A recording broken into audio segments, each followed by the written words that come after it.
È domenica sera e come ogni domenica sera vi do il benvenuti o il bentornati nella nostra stanza degli orologi per una nuova puntata del nostro format domenicale, Beato tra gli orologi. Iniziamo. Come sapete ormai Beato tra gli orologi è il nostro format domenicale con cui analizziamo, commentiamo, valutiamo assieme quelle che sono le maison, dalle più economiche fino alle maison di altissima orologeria, fino agli indipendenti, per capire un po' quali sono le novità, come si sta muovendo il mercato, che cosa offrono determinate maison che magari non conosciamo neanche tanto bene e di cui abbiamo soltanto sentito parlare, come potrebbe essere un po' il caso di oggi. Lo avrete visto in copertina, perché parliamo di Zin. Ora, molto spesso io in Beato tra gli orologi mi occupo assieme a voi di reagire alle maison che meno conosco, che meno ho approfondito, un po' per gusti, un po' per tempo, un po' per convinzioni personali. Insomma, Zin non è tra le mie maison preferite, assolutamente. Sono orologi molto tecnici, dalla ottima storia tedesca, sono dei veri tool watch, forse possiamo dire oggi sono gli ultimi veri tool watch rimasti sul mercato, però secondo me pagano, almeno dal mio punto di vista, un po' lo scotto di essere degli orologi così tecnici da sembrare alcune volte degli strumenti, dei veri strumenti, e noi forse oggi siamo un po' abituati più all'orologio gioiello che al vero strumento, per un motivo in particolare, perché l'orologio non serve più. Cioè non servono più davvero gli orologi come strumenti. Gli orologi sono dei vezzi, gli strumenti oggi sono tecnologici per le immersioni, per il volo. Quindi Zin vuole mantenere quella natura di tool watch, lo fa benissimo, secondo me lo fa troppo. Ora, per capire se è vero o meno, se ho ragione o se è soltanto una mia fissazione, siamo qui, siamo in Beato tra gli orologi, quindi senza perdere tempo andiamo sul sito di Zin e vediamo un po' che cosa c'è dentro. Allora, il sito di Zin sembra quasi...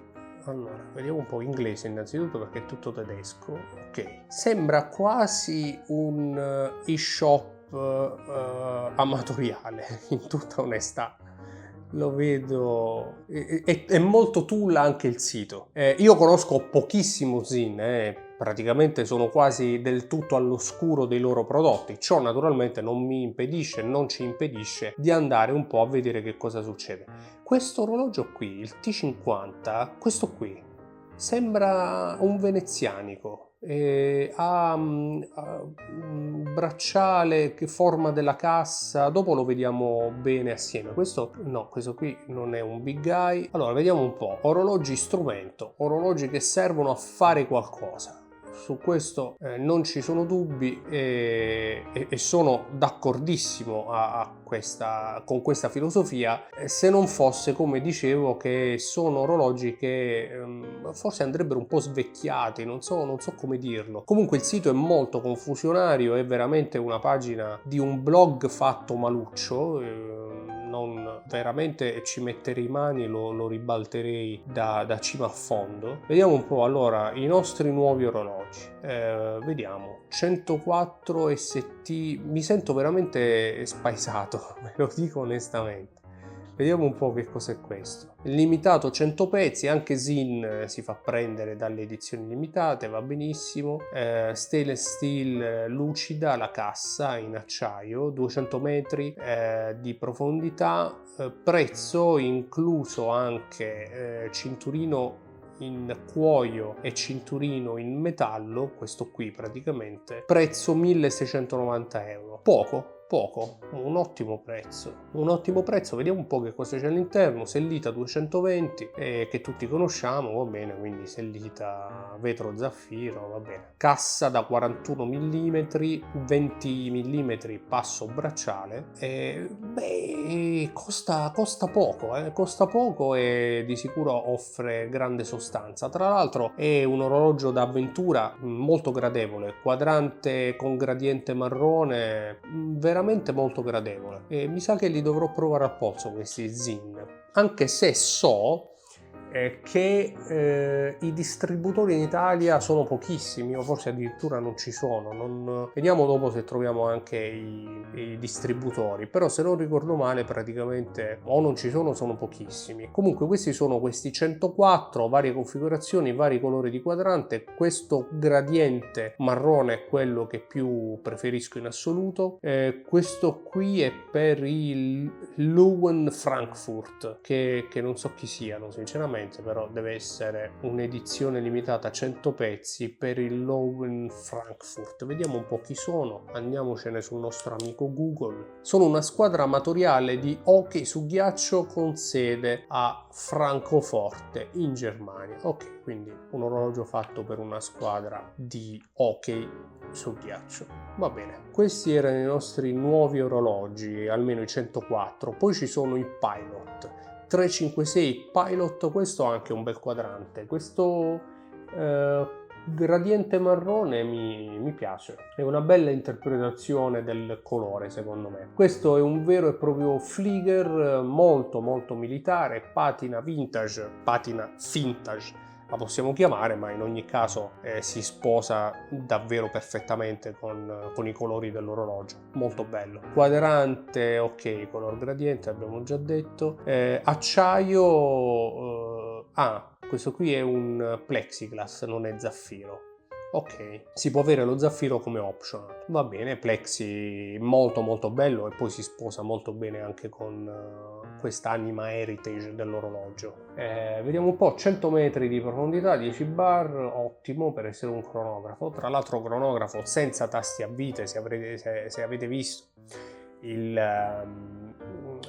mio video sui tasti a vite del Daytona, che è un 100 metri, che potrebbero non essere a vite ma che servono ad evitare la pressione accidentale eccetera eccetera. Ho anche detto però che un cronografo, per essere impermeabile 100 metri come il Daytona, non deve avere necessariamente i tasti a vite, e qui lo vediamo. Insomma, anche Rolex ha a catalogo lo Yachtmaster 2 100 metri di impermeabilità senza tasti a vite. Stessa cosa Sinn e tanti altri, c'è Tag Heuer che ha anche i 200 metri senza tasti a vite. Comunque vediamo un po' i prezzi, non sono bassi ma comunque sono ottimi prezzi, mi pare di capire. Prezzo con il cinturino in pelle 2.390 euro, con bracciale in acciaio 2.615 euro, il bracciale in cinturino in silicone 2.600 euro, e se volete il vetro zaffiro c'è un supplemento di 500 euro, che non sono pochi, quindi porterebbero per esempio l'orologio con bracciale vetro zaffiro a 3.115 euro, però ci sta.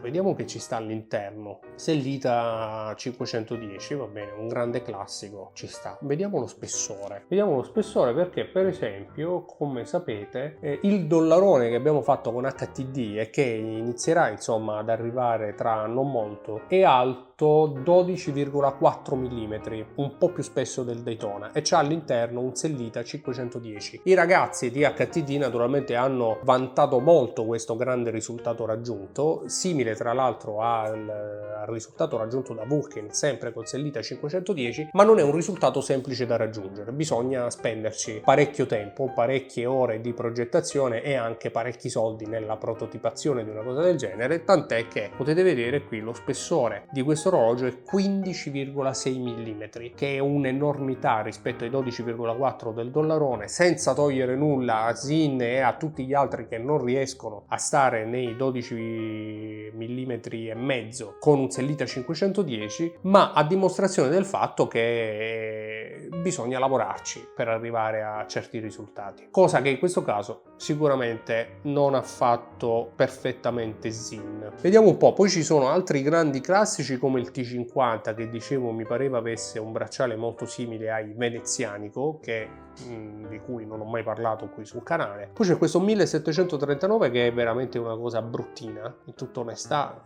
Cos'è questo? Forse è l'Empire State Building, ma ne dubito, trattandosi... No, infatti.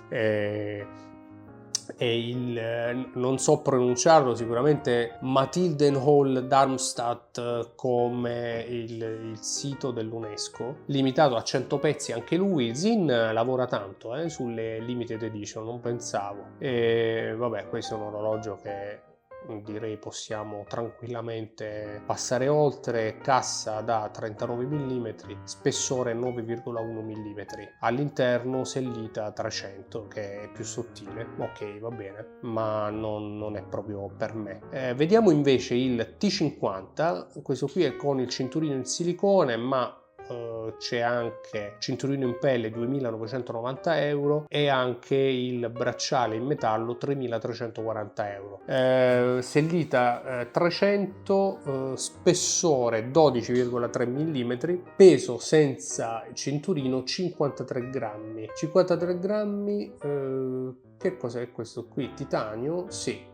Cassa realizzata in titanio ad alta resistenza, sabbiato ad alta resistenza, però non ci dice se è un grado 5 o un grado 2, ma onestamente direi che si può tranquillamente soprassedere. Orologino carino, un pilot dalle forme quantomeno a gladio delle sfere, delle lancette, che però in tutta onestà mi lascia un po' indifferente. Sono davvero orologi per chi vuole uno strumento. C'è poco da fare, sono davvero degli orologi. Anche questo qui, il diver di Sinn, il T1, titanio sabbiato anche lui, corona ore 4, però non lo so.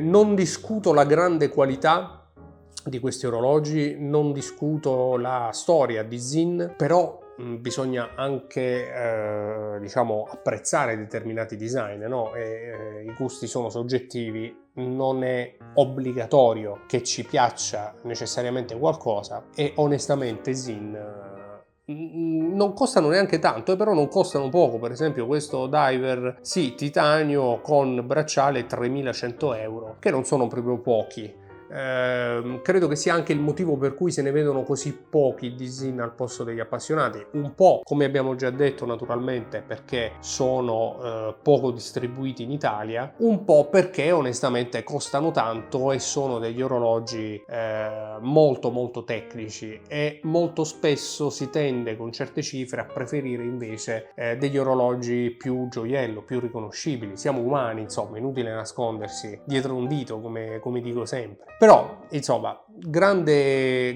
tecnica da parte di Sinn, sebbene non rientrino nei miei gusti. Questo è il diver U1, ecco, questo qui per esempio mi piace un po' di più, anche se queste sfere alla Blancpain non mi piacciono granché, le forme in generale non rientrano nei miei gusti, e insomma spero di non deludere nessuno, ma sono davvero orologi, confermo insomma le impressioni iniziali, no? Non l'ho nascosto naturalmente neppure all'inizio, sono orologi che non mi attirano granché. All'interno ottimi sellita, di sicuro ottime rifiniture, però ecco, mi lasciano un po' indifferente. Volevo capire insieme a voi, vediamoci un accenno di storia di Sinn, anche se mi sa che dobbiamo andare. Ecco qua, nasce nel 1961, Helmut Sinn, istruttore per il volo cieco e ufficiale, pilota ufficiale della, diciamo, pilota ufficiale il grado della seconda guerra mondiale, fonda la compagnia Helmut Sinn a Francoforte. Sinn partecipa alle missioni spaziali nell'85, nel 92, nello spazio profondo, a bordo della Columbia. Ripeto, grande storia che in parte conosco e che diciamo nella storia più recente, quindi delle collaborazioni più tecniche fatte da Sinn, che non nego assolutamente, così come la qualità dei suoi orologi, anche se non ci sono dei manifattura, almeno che io sappia, però non mi convincono del tutto. Stavo cercando di capire se troviamo una sezione che ci dice qual è la distribuzione di questi orologi, ma credo che non se ne trovi. Questi orologi si possono comprare sicuramente, qui c'è il carrello, quindi online si possono comprare senza alcun problema. Customer service, contact, sales and service partners, vediamo un po' se c'è qualcosa. Oh, ecco qua, è un po' Europa, Italia. Chi abbiamo in Italia? Oh, facciamo un po' di pubblicità a Damiano Parati di Arezzo, Perugia, poi la gioielleria di Gradisca di Sonzo, Maiocchi a Milano. Beh, insomma, ce ne sono di distributori, pensavo peggio, forse è una situazione più datata quella che ricordavo io. Pasquali Domenici di Viareggio, Ranzi di Bolzano, Bracco Gioielleria di Palermo e poi va bene, vendita diretta a Francoforte. Ok, quindi c'è qualche distributore che copre anche un po' tutta Italia, dal sud al nord ce ne sono, quindi di sicuro è possibile provarli al polso. In tutta onestà non so se li proverò al polso perché, come dicevo all'inizio, come ho detto fino ad ora, non sono orologi che mi convincono, però sono normalmente un appassionato curioso, quindi non escludo di vedere un po' davvero al polso quanto sono strumenti, anche perché le foto sul sito sono davvero da cambiare, come tutto il sito, cioè se qualcuno ci sta ascoltando investirei qualcosina sul sito e vedremo un po' che cosa ci dirà Zin. Io naturalmente devo fare la mia scelta perché in ogni puntata di Beato tra gli orologi, come sapete, faccio la mia scelta e scelgo l'orologio che mi porterei a casa. Questo qui onestamente non mi era assolutamente dispiaciuto con questo quadrante, è il primo praticamente che abbiamo visto, quindi perché no? Mi sembra abbastanza sportivo e abbastanza avventuroso per essere goduto al polso ogni tanto, assolutamente. 104 STSAS, un nome un po' particolare, chissà, magari tenterò di provarlo al polso. Insomma, questa era Zin in Beato tra gli orologi. È chiaro che la fanno da padrone i gusti personali, quindi sono sicuro che in tanti di voi non saranno d'accordo con i miei gusti, con questa avversione verso gli orologi estremamente tecnici e sportivi, soprattutto quando non costano 500 euro ma ne costano 3000, a parte quello che ho scelto che costa poco più di 1500 euro e direi che questo è un prezzo veramente centrato, ma sono curioso come sempre di sapere che cosa ne pensate nei commenti, così da parlarne assieme. Io vi ringrazio per essere arrivati fin qui alla fine di questa puntata di Beato tra gli orologi, vi auguro una buona continuazione di domenica sera e vi do appuntamento qui nella nostra stanza degli orologi su TOC per una nuova puntata. Ciao!